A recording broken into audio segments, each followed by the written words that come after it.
राधा वल्लभ श्री हरिवंश। मेरे प्यारे गुरुदेव, आपके चरणों में कोटि कोटि प्रणाम। महाराज जी, श्री जी की कृपा से 4 साल से YouTube के माध्यम से आपके सत्संग सुनते हैं। महाराज जी, जीवन में अब यही आशा है कि एक पल भी श्री जी से दूर ना रहें। लेकिन मैं एक अध्यापिका हूँ, ज़्यादा समय कार्य में व्यतीत होता है, उस समय भजन नहीं होता और बाद में कष्ट होता है कि सारा का सारा समय मैंने खो दिया। कृपया मार्गदर्शन करें महाराज जी। इसका प्रश्न,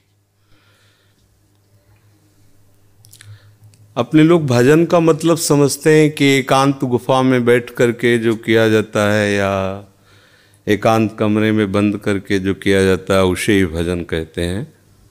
वो भी एक भजन का एक अंग है, पर उसे सांगोपांग भजन नहीं कहते। सांगोपांग भजन कहते हैं पहले ये स्वीकार करना ये संपूर्ण सृष्टि श्री भगवान की है, इसे आस्तिकता कहते हैं और ये सत्य वस्तु है।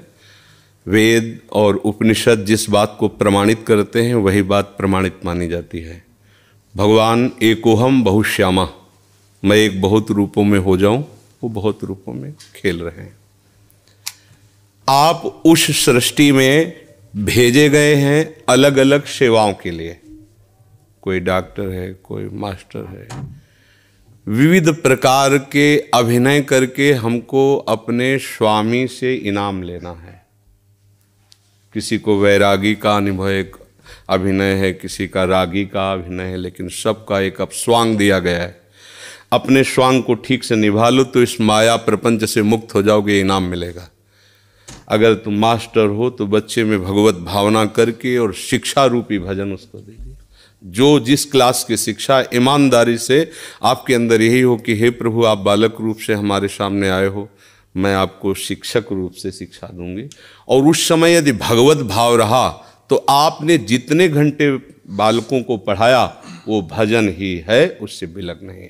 एक युद्ध क्षेत्र में खड़ा हुआ सूरवीर सामने के सैनिकों की गर्दन उतारता है अपने देश रक्षा के लिए, उसका वो भजन ही है, भजन से कम नहीं है, क्योंकि अपने धर्म के लिए वो युद्ध में वार कर रहा है। अधर्म से किया हुआ हर कार्य निष्फल है और धर्म के लिए किया हुआ हर कार्य भजन है, क्योंकि सृष्टि भगवान की है। अगर एक केवल मान लिया जाएगा कि माला चलाना इतना ही भजन है तो वो भजन के सर्वरूप को नहीं जानता है। अगर ऐसा ही हो तो अर्जुन जी कह रहे हैं श्री भगवान से कि मैं संन्यास लेकर के विरक्त होकर मांग कर खाऊंगा, पर मैं युद्ध नहीं करूंगा क्योंकि इसमें हिंसा होती है। और श्री भगवान कह रहे हैं कि नहीं, तुझे युद्ध करना ही होगा। मां मुनिस्मर युद्ध च, मेरा स्मरण करते हुए तुझे युद्ध करना होगा। तो हमें ये बात समझनी कि हमको जो स्वांग मिला उसमें हम बेईमानी न करें। अगर आप डॉक्टर हैं तो मरीज रूपी भगवान की सर्वतोभावेन सेवा, आपको जो स्वांग मिला है आप उसमें बेईमानी मत कीजिए, सत्यता से चलिए, वही आपका भजन बन जाएगा, उसी से भगवान प्रसन्न हो जाएंगे। पर ये स्मृति रहे कि मैं किसका कार्य कर रहा हूं, बस अगर ये स्मृति चली गई तो अहंकार आ जाएगा। मैं अभिनय में श्रेष्ठ हूं, मैं अमुक श्रेष्ठ, मैं विद्वान हूं, मैं ज्ञानी हूं, मैं महात्मा हूं, मैं भक्त हूं, मैं भजन आनंदी हूं। किसी भी बात का अभिमान आ जाना उपासना की वृत्ति का नाश हो जाना है। एक छोटा सा भी कार्य आपको भगवत प्राप्ति करा सकता है, उस कार्य का उद्देश्य बदल जाए। बस हम समझते हैं माला जपना ही केवल भजन। बात सुन, एक आदमी बहुत हिंसा प्रवृत्ति का था, चोर था, और हिंसा में उसको सुख मिलता था। जैसे अलग अलग, वो इतना तमोगुणी था, जब किसी को काटता और तड़पता तो उसे सुख मिलता था। सैकड़ों हजारों को ऐसे काटता था। एक दिन एक महात्मा उसकी मार्ग से जा रहे थे, मिल गए, उसने उनको भी वैसे ही प्रताड़ित करना चाहा। तो भगवत प्राप्त महात्मा थे, उन्होंने कहा कि बच्चा, इससे तुमको क्या मिलता है? तो संतों के दर्शन से, संभाषण से अंतःकरण की मलिनता का नाश होता है। यदि अभिमान त्याग कर संतों के पास जाया जाए तो एक एक कदम यज्ञ के समान होता है। संत दरस को चालिए तज माया अभिमान। जो भगवान में वास्तविक रमण करने वाले महापुरुष हैं, उनका प्रभाव होता है। उस पापात्मा जीव की हिम्मत नहीं हो रही थी उनकी तरफ देखने की। उनका बेटा तुम ये सब क्यों करते हो? तो उन्होंने कहा सुख के लिए करता हूँ, संपत्ति छीनता हूँ, मारता हूँ। इसे बोले अभी तुम सुख की पहचान ही नहीं जानते हो, किसे सुख कहते हैं? तो उनका फिर मुझे बताइए आप सुख किसे कहते हैं? तो बोले हमारी बात तुम्हें तभी समझ में आएगी तब तुम निष्पाप हो गए, क्योंकि पापवंत कर सहज स्वभाव भजन मोहिते ही भावन। बोले महाराज क्या करूं जिससे मैं निष्पाप हो जाऊं? तो उनका हमारे भारत में पवित्र देश है, उनमें आप भ्रमण करो, अवगाहन करो, तुम पवित्र हो जाओगे। निष्पाप करने के लिए हमारे बहुत से तीर्थ हैं भारत में, तीर्थपाद प्रभु ने उनको प्रकट किया है। तो महाराज हम कब जानेंगे पवित्र हो गए? तो सिद्ध महापुरुष थे, उन्होंने एक शुष्क लकड़ी दी, सूखी हुई लकड़ी दी, कहा इसे ले जाओ और जब ये हरी होने लगे, इसमें किनगा आने लगे, तो तुम समझ लेना तुम निष्पाप हो गए। चला गुरु को प्रणाम करके 10 किलोमीटर चला हुआ, शाम हुई, एक वृक्ष बड़ा था उसके नीचे रुका। गांव में रहने का स्वभाव उसका नहीं था, और उसमें 4-5 चोर बैठे हुए थे, और वो नीचे जड़ में ऐसे जाके बैठ गया। रात्रि व्यतीत हो तो तीर्थयाटन को जाएंगे। वो ऊपर प्लान बना रहे थे कि इन गांव वालों ने मुझे बहुत सताया है, आज रात्रि में 12 बजे चारों तरफ से आग लगा देंगे और अस्त्र शस्त्र ले जो भागेगा मारेंगे, पूरे गांव को आज नष्ट करेंगे। उसके कान में पड़ी बात, उसने कहा कि तीर्थ यात्रा तो जा ही रहे हैं, अगर इन जो 4 हैं 5 हैं इनको अगर मार देते हैं तो जा ही तो रहे हैं तीर्थ यात्रा में, पूरा गांव बच जाएगा। ये पूरे गांव को मारना चाहते, पशु पक्षी हैं, बहुत से जीव हैं।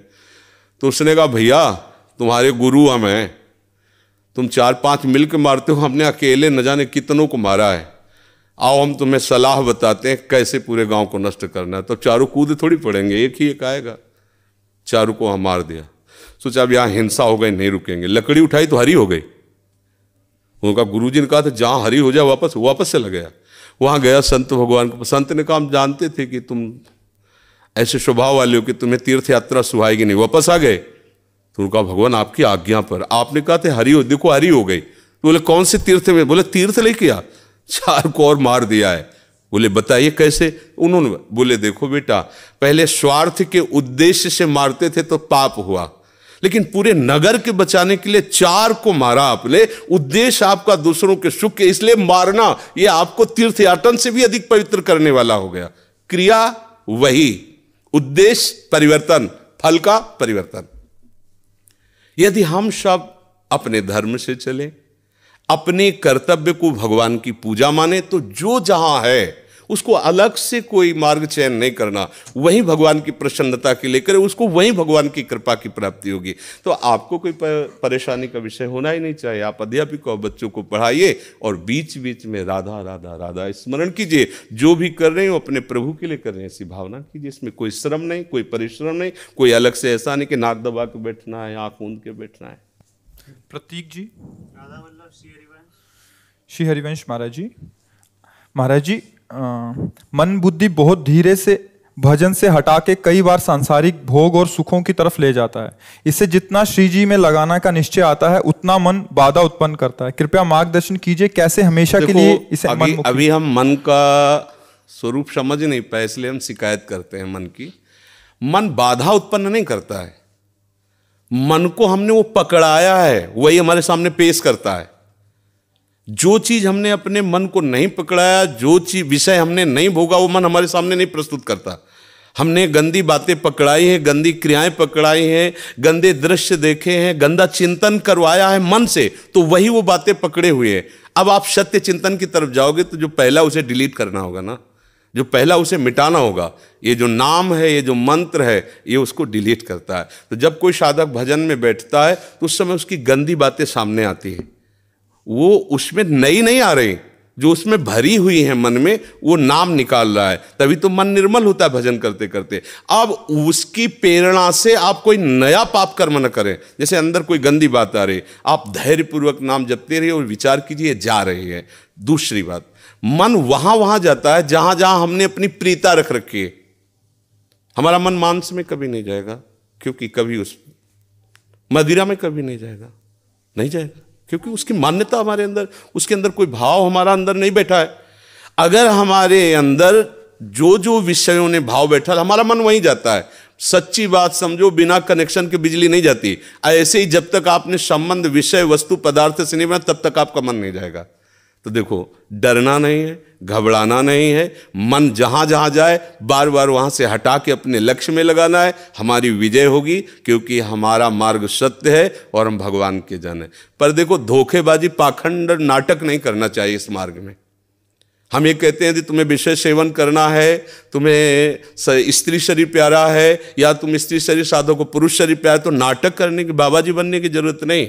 ब्याह करो, जाके आराम से धर्म से चलो और भगवान को प्राप्त हो। गंदी बातें, बेविचार, धर्म विरुद्ध आचरण करना, ऊपर से कुछ और दिखाना, या हमारे प्रभु को पसंद नहीं। मोह कपट छल छिद्र न भावा, हमारी योग्यता नहीं इस मार्ग में चलने पे। इसलिए भगवान से प्रार्थना करो कि हम नहीं चल सकते, तो आप जिस मार्ग के पथिक बनना चाहते हो बनो, लेकिन सच्चाई से चलो, तो वहीं तुम्हें भगवान की प्राप्ति हो जाएगी। हमारा मन वहीं जाता है जहां हमने सुख बुद्धि कर रखी है।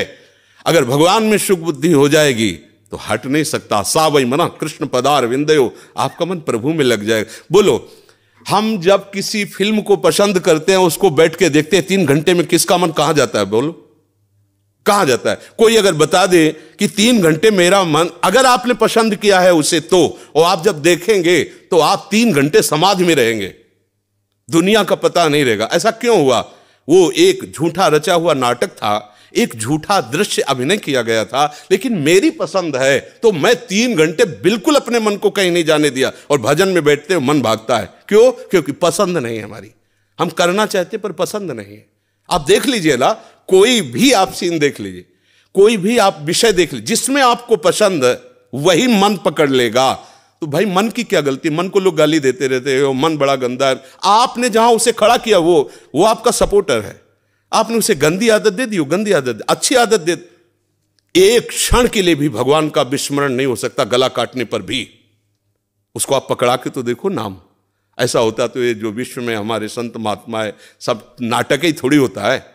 असली नोट का ही नकली बनाया जाता है, नकली का असली नहीं होता है, असली का ही नकली होता है। तो अगर कोई पाखंड भी करता है तो उसी असलियत का स्वांग करता है, तो असली है ना। जो असली है, एक क्षण के लिए भी भगवान का स्मरण कभी टलता नहीं है। सोते जागते, उठते बैठते, चलते फिरते सच्चिदानंद भगवान उसके स्वभाव में, उसके जागृत स्वप्न इस स्फुरत में, चाहे स्वप्न में हो चाहे जागृत में हो, स्फुरत हर समय प्रभु का स्मरण। ऐसा क्यों हुआ? उसने अभ्यास किया है। आंख लगा के हम निशाना नहीं लगा सकते, क्यों? अभ्यास नहीं। और ऐसे भी है, ऐसे मार देंगे, क्यों? अभ्यास। ऐसे आपने भजन का अभ्यास नहीं किया, पूर्व मन में विषयों किया, तो देखो आंख मूंदते, आंख खोलते विषय चिंतन होता है, भगवत चिंतन नहीं। तो घबराने की जरूरत नहीं, गलत अभ्यास को अच्छे अभ्यास से मिटा देना है। कोई बड़ी बात नहीं, हम भगवान के अंश हैं, उनके बच्चे, हम कुछ भी कर सकते हैं। आप ये बात सब लोग बैठा लीजिए, कोई आकाश से पैदा नहीं होता, सब उसी जीव स्वरूप से आते हैं, ईश्वर के अंश, सब कुछ कर सकते हो। जब नारायण नर बन सकता है तो नर नारायण बनने में कोई संशय नहीं। आप चलो तो, पर आप भजन न करो, विषय सेवन करो तो बात अलग हो जाएगी। इसलिए सब नाम जप करो, गंदे आचरण मत करो, जिससे दूसरों का अहित और दुख होता है ऐसी ना बात करो, ना ऐसी चेष्टा करो। भगवान कृपा करेंगे, आप सदैव सुखी रहोगे, आनंदित रहोगे। प्रिय सखी, गुरुदेव भगवान के चरणों में कोटि कोटि नमन। गुरुदेव भगवान, इस शरीर से काम वासना खत्म हो गई है, पति को काम वासना बहुत है, क्या करूं, मार्गदर्शन करें। पति के अनुकूल चलना चाहिए। जब 2 पाणी ग्रहण करते हैं पति और पत्नी, तो एक दूसरे को सहयोग करके मित्र भाव से चलाना चाहिए। हमें अपनी रुचि दूसरे पर नहीं थोपनी चाहिए, बात ध्यान रखना चाहिए। हम दोनों एक मार्ग के साथी हैं, तो हमको चाहिए कि हमें अपनी रुचि उसके अनुकूल करनी चाहिए, उसको चाहिए कि हम अपनी रुचि को एक दूसरे के अनुकूल कर ले।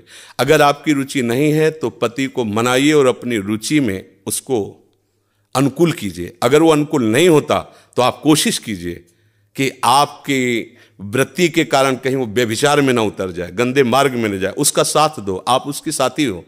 आपका ब्रह्मचर्य उतना महान नहीं होगा जितना पति की आराधना महान होगी। पति को एक मित्र है, मान लो हम कह रहे हो वो पति परमेश्वर होता है, ऐसा मत मानिए। तो एक मित्र है, हम दोनों मिलकर के संसार मार्ग में चलना, तो हमारी रुचि ही पूरी थोड़ी होती है, दोनों की रुचि मिलनी चाहिए। अगर दोनों रुचि, दोनों ब्रह्मचारी रहो। अगर एक की रुचि नहीं तो दूसरे को सपोर्ट करना चाहिए कि कहीं वो लड़खड़ा के गिर न जाए, उसका मार्ग न भ्रष्ट हो जाए। हम ये देखते हैं कि 4 दिन बाद पति पत्नी ऐसे तलाक, ये क्या है क्या? सिर्फ अपनी रुचि का पोषण नहीं होना चाहिए। अगर हम 2 मिलते हैं, दोनों मित्र बनते हैं, तो एक दूसरे की रुचि का आदर करें, एक दूसरे की रुचि का सहयोग करें, तभी तो जीवन यात्रा चलेगी। नहीं तो कब ऐसे नहीं चलेगा। आप ब्रह्मचारी बन के बैठो और वो व्यभिचार में प्रवृत्त हो जाए तो आपने पाणी ग्रहण किया था, ये आपकी मित्रता नहीं सही रही। हाँ, वो बहुत ही व्यभिचारी है, अन्य अन्य अन्य, तो फिर अपने को अलग कर लेना चाहिए। अगर वो एक पत्नी व्रत है तो हमें उसका सहयोग करना चाहिए, उसमें ब्रह्मचर्य की तरफ वृत्ति न रखकर अपने पति की अनुकूलता की तरफ वृत्ति रखनी चाहिए। महर्षि, आप भारतीय क्रिकेट टीम के कप्तान हैं और ये फिल्म इंडस्ट्री में अभिनेत्री हैं, ऐसा आपका परिचय है? तो ये आपसे मिलने आया था, आपका सत्संग सुनते हैं महर्षि। श्री जी का माला इनको और चुनरी सखी को पहना दीजिए। जी महर्षि।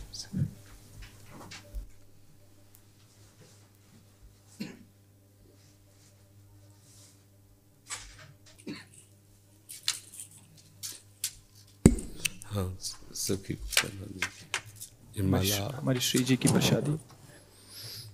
देखो, एक कोई छोटी माला श्री जी की प्रसादी इस बच्चे को पहना दो। हाँ, बच्चा है, बड़ा माला नहीं।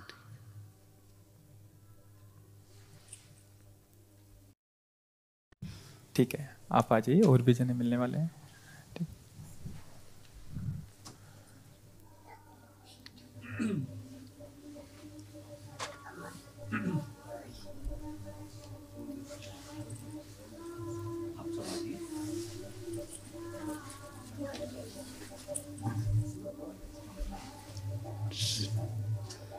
जय जय श्री।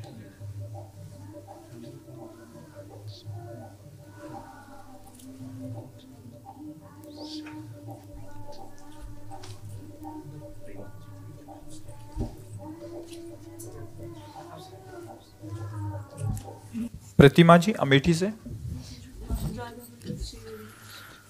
मेरे प्यारे गुरुदेव भगवान, आपके चरणों में कोटि कोटि प्रणाम।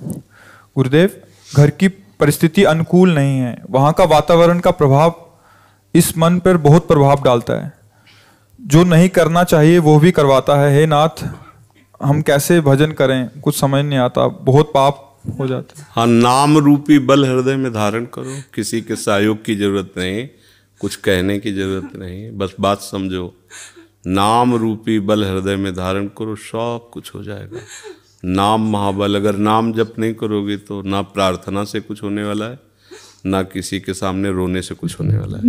नाम जब करती हूँ तो ऐसी मतलब कि ऐसा मतलब क्रोध आ जाता है, वो पूरा हट जाता है। वो क्रोध भी नष्ट हो जाएगा। कैसे हट जाए? राधा राधा राधा राधा राधा राधा राधा राधा राधा हटा दे कोई, कैसे हटाए? जो हमें पकड़ना वो हटा कैसे सकता है? नाम से बड़ा भगवान को भी नहीं रखा गया सामने। भगवान भी कहों कहाँ लग नाम बढ़ाई राम न। फिर क्रोध क्या चीज है? ये काम क्या चीज है? हम लोग बहुत बच्चे जैसे है ना, जैसे भेड़िया दूर से दौड़ावे तो हम डर जाते हैं। नहीं नहीं, हम कोई और नहीं, भगवान के अंश हैं, हम कोई साधारण नहीं। पहले आप अपने को समझो। ना आप स्त्री हो न पुरुष हो, पोशाक धारण की हो स्त्री पुरुष की। आप सिंह के बच्चे हो, दहाड़ना सीखो, भेड़िए की तरह मिमियाना नहीं। पक्की बात समझो। हमारी बात समझोगे तो आप चलोगे, नहीं तो बात समझ में नहीं आएगी। पहली बात समझो, आप न स्त्री हो न पुरुष हो, ये पोशाक है। सच्चिदानंद भगवान की तुम अंश हो, तुम्हारा स्वरूप भी सच्चिदानंद है। चलो ये बात नहीं समझते हो तो इतनी बात पकड़ लो, नाम पकड़ लो। नाम तुम्हारा ऐसा साथी है कि अंदर बाहर सब जगह चकाचक कर देगा। गोस्वामी जी कहते ना, राम नाम मणि दीप धरी, जीह देहरी द्वार, तुलसी भीतर बाहरो, जो चाहस उजियार। श्री हरिवंश महाप्रभु कहते हैं, इहि परलोक सकल सुख पावत, मेरी शोभैया कृष्ण गुण स। यहाँ और वहां। अब बात ना मानो तो रोते रहो, फिर क्या कर सकते हैं? आप जब के तो देखो। बोले हमारा मन है ऐसी तैसी मन की, राधा राधा राधा राधा राधा राधा राधा राधा राधा राधा। अब करे मन, हमको छोड़ना नहीं है। नाम जी जपि जागे जोगी, अहो वत्स पचतो गरीयान या जिभ्याग्रे वर्तते नाम तुभ्यम। जिभ्याग्रे मन से नहीं कहा, यद जिभ्याग्रे वर्तते नाम तुभ्यम, अहो वत्स पचतो गरीयान। वो चांडाल भी श्रेष्ठ है जिसकी जिभ्या के अग्रभाग पर हरि नाम है, कृष्ण नाम है, राधा। आप समझो, हमें रोने की जरूरत नहीं है। प्रेम में रोना अलग बात है, दुखों से रोने की जरूरत नहीं। अब हमें दुखों को रुलाना है कि अरे हमारा तो कोई प्रभाव इस पर पड़ता ही नहीं, वो रोए बैठ के। अब हम ऐसे भजन करके ऐसी स्थिति प्राप्त करेंगे कि भारी भारी दुख विपत्तियां हमारे ऊपर आए और वो दुखी हो जाए कि इसके ऊपर कोई प्रभाव ही नहीं पड़ रहा है। जैसे हिरण्यकश्यप दुखी हो गया कि मरेगा कैसे प्रहलाद, मृत्यु दुखी हो रही कैसे मार पाऊं इसको, हरि गोद में लिए। अरे समझो, हम लोग हरि के जन, बस हरि को भूल गए, अपने को स्त्री माना, पुरुष माना, पति माना, पुत्र माना, धनी माना, विद्वान माना, ये माना वो माना। ये सब काल के तमाचा में माना ना माना बराबर हो जाएगा। ये तुम्हारी मान्यता, प्रभु का हूं ये मान्यता सच्ची है, और नाम जप करो सब कुछ ठीक हो जाएगा। कोई जरूरत नहीं तुमको किसी के आगे रोने की, करके तो देखो। अब 4 दिन करो, इसके बाद आओ बोलो चेक नहीं आई, समस्या का समाधान, दीर्घ काल तक लगे। भगवान का नाम सत्य। एक किसान भी जब गेहूं बोता है, अगर रोज खोद के देखे कि अभी जगह है, बीज नष्ट हो जाएगा, उसको बो के ऐसे पाटा लगा दिया, ऊपर से प्लेन कर दिया, और 10-15 दिन के बाद देखा धीरे धीरे अंकुरण आ गया। अब उसी समय सोचे कि इसमें तो गेहूं नहीं लग रहा, चुप रहो, 3-4 महीना उसका और सेवन करो, बाली आएगी, पक जाएगा, गेहूं की राशि हो जाएगी। ऐसे ही अनेक जन्मों से दुराचार, नाना प्रकार के कुकर्म करते रहे हम। अगर न करते रहते तो भगवान मिल गए होते ना। अब पहले नाम वो सब स्टॉक खत्म करेगा, इसीलिए समय लगता है। नाम जप करते करते संचित जो हमारे अशुभ कर्म हैं उनको विध्वंस करेगा और नष्ट करेगा। अब कितने कोई पता तो है नहीं, 1-2 साल की कमाई तो जमा नहीं है, लाखों करोड़ों अरबों जन्म हो चुके, उन सब की कमाई स्टॉक में जमा है। अब उसको भस्म करने का समय लगेगा। चुपचाप नाम जप करो। आगे जो अभी नए फसल है, इसमें भी हमसे बहुत गलतियां हो रही, इनको नाम सुधारेगा। अब बीच में जो उससे आ गया है प्रारब्ध हो, उनको भी नाम संभाल। बड़ा काम है नाम को, कोई छोटा मोटा काम थोड़ी। अब सोचो ऐसे ऐसे किया हो जाए, ऐसे नहीं, लगे रहो चुपचाप। और एक दिन ऐसा आएगा कि आप खुद कहोगे कि ओहो निहाल कर। तभी तो मीरा जी कहते, पायो जी पायो मैंने राम रतन, वस्तु अमोलक दी मेरे सतगुरु। ओहो सतगुरु ने क्या दिया, तब निहाल। यहाँ मंत्र लिए, उपासना लिए, फिर भी जेब में पारसमणि है और 1-1 रुपया मांगते घूम रहे हैं। हमारी दशा क्या है, जेब में पारसमणि है, चाहो तो कुंतलों लोहा को सोना बना दो, पर वो जेब ही में केवल है। गुरु ने मंत्र दे दिया, बात बता दी, उपासना बता दी, करना है नहीं, डोलते रहो, कुछ नहीं मिलेगा। और बैठ जाओ उनके नाम मंत्र को लेकर के, तो क्या चाहिए तुम्हें, सृष्टि का मालिक आ जाएगा, और वस्तु की क्या बात है। पर अब ये ऐसा तो नहीं कि दही में हाथ में दूध डालो दही जम गया, ऐसा नहीं होता। समय का इंतजार करो और खूब भजन करो। रोने धोने की जरूरत नहीं, रो तो प्रभु के लिए रो। ये आंसू रूपी भेंट प्रभु को चढ़ाए। तो दुख सुख और प्रतिकूलता अनुकूलता अपमान निंदा में क्या रोना, थोड़ा बहादुर बनो। ये सब महाराज जी श्री जी तो मिल जाएंगे ना मुझे, इस बात हम जो कह रहे हैं उसे सुनो। श्री जी मिलना ना मिलना जरूरी बात नहीं है, जरूरी बात है श्री जी का भजन करना। अगर भजन करने में आप जैसे हम कह रहे करोगे ना, तो श्री जी कभी एक क्षण के लिए छोड़ती ही नहीं। अरे आप समझो, जैसे छोटा सा वात्सल्य कण भगवान का एक माँ के अंदर होता है, वो कोई भी कार्य करती है पर नजर अपने बच्चे पे रहती है, उसकी अबोध बच्चे पे रहती है। ऐसे ही अनंत माताओं का वात्सल्य जहाँ से प्रकट हुआ वो हमारी श्री जी है, और हम उनके चरण आश्रित है। हर समय श्री जी हमें देखती है, पर हमारी योग्यता इसलिए देखने की नहीं हो रही। अभी हम और कुछ देखना चाहते हैं, और कुछ पाना चाहते हैं, और कुछ भोगना चाहते हैं। जिस दिन सारी चाह मिट गई, उसी दिन तुम देख लोगे कि श्री जी तो बहुत पहले से हमारे साथ है, श्री जी तुम्हें बहुत पहले से प्यार कर रहे हैं। इसलिए सावधान। कृष्णा लुधियाना से। श्री हरिवंश बाबा, आपके चरणों में दंडवत प्रणाम। बाबा, मेरे स्कूल में तिलक लगाने से मना किया जा रहा है, अब मैं क्या करूं, मेरा मार्गदर्शन करें। हाँ तो तुम मत लगाओ तिलक, हम तुम्हें बताएं। सूखी रज ले लिया ना, बट्टी सूखी, ऐसे कर लिया, ऐसे लगा लिया, तो तिलक भी लग गया और नहीं भी लगा, कोई तुम्हें डांटेगा भी नहीं। ठीक है, हाँ ना, मत लगाओ। क्योंकि प्रगट में क्या है ना, बच्चा है, साथी भी उसको चिढ़ाने लग सकते हैं, बड़ा भगत, तो मतलब अभी बच्चा है। तो तुम ऐसा करो, जिससे आप रगड़ के लगाते हो ना, उसको रगड़ो मत, उसको सीधे ऐसे करो। ऐसे लगाया, ऐसे बिंदु रख ली, तो तिलक भी लग गया। और भगवान की बात तो जानते हैं, और वो लोग जानते नहीं, तो वो तुम्हें चिढ़ाना बंद कर देंगे और बढ़िया लग जाएगा। ठीक है पापा, तो फिर मैं गर्दन पे लगा लूं तिलक वहां पर? नहीं, सुनो, ऐसे ऐसे चाहे द्वादश तिलक बना लो, कोई परेशानी नहीं। थोड़ा और बड़े हो ना, और जब निष्ठा आ जाएगी ना, फिर कोई नहीं। अच्छा, शराब पियो कोई डांटता है क्या? टीचर विद्यार्थी को साथ बैठा कर पिलाने के लिए राजी हो जाएगा। लेकिन अगर ये माला तिलक का, ये कलयुग का प्रभाव है, तो बच्चे इसलिए मतलब तुम्हें ऐसा कह रहे, अगर कोई जवान ऐसी बात करे तो उसे हम दबका देंगे। अपनी निष्ठा तो नहीं रख पा रहा, फिर किस बात का भक्त है?